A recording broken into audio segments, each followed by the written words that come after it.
How you doing, good people? This is the 8-Bit Animal. Okay, so today's game is a title from Blizzard. It is probably their best 16-bit title, and probably one of the best games that they developed prior to their merger with Activision. It's from 1994, at least the version that I'm going to discuss is. And it's for the Super NES. Today's game is Blackthorne. Now, Blackthorne takes place on the planet Tuul, Tuul. And this planet existed, it existed out of human knowledge and all of that. And the way the story is set, there was a ruler who couldn't decide on which of his two sons should rule his kingdom. And so he led them out to the desert and he killed himself. Upon killing himself, his body became two stones, light stone and a dark stone. One son took the light stone, one son took the dark stone. And the light stone, the people who followed that stone and the owner of that stone became the kingdom of Androth. Those who followed the keeper of the dark stone, they formed the kingdom of Kadrasul. Now, though the people who went to Kadrasul, they rejected the dark stone and were in turn turned into monsters by it. And a member of that kingdom by the name of Sarlacc, he took power and decided, okay, we're going to take the light stone and we're going to take over everything. So they storm Androth, and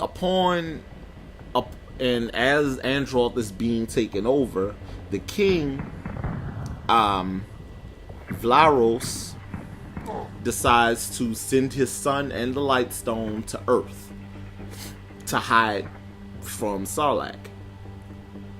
And he tells his son when you're old enough and strong enough, return and fight Sarlacc and take back our world. And that's what happens when the game starts. Now, this game features great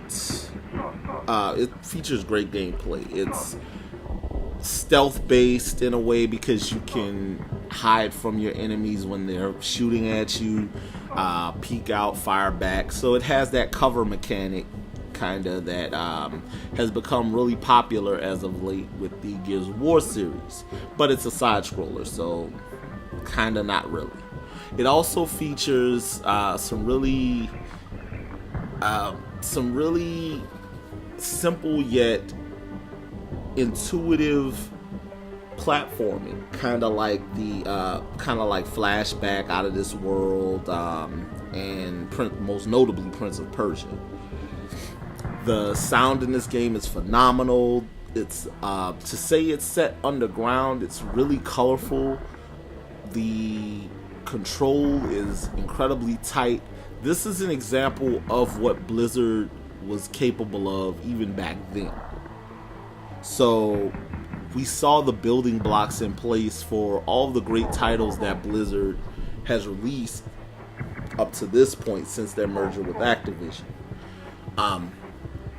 But Blackthorne on the SNES was a pretty groundbreaking title because it featured some animation as cutscenes and different little things that just stood out from other games of its ilk during the 16-bit console generation. It was ported to Blackthorne was ported not only to Super NES but to MS-DOS, the 32X, Mac, and in 2003 it was ported to the Game Boy Advance. I have the 32X version as well as the SNES version, and besides some extra little pop in the color, it's identical on both consoles. Blackthorne is an outstanding title. If you can find it, wherever you find it, you should pick it up and play it, because it is definitely worth it. You can probably get through this game in about an hour, a little over an hour, which isn't too bad for a game like this, for this genre of game. But the story is engrossing, and it's such a fun play that you'll want to play it over and over. Again, I heartily recommend Blackthorne, and if you can find it somewhere, you should definitely pick it up. This has been 8-Bit Animal, and I will catch you beautiful people tomorrow.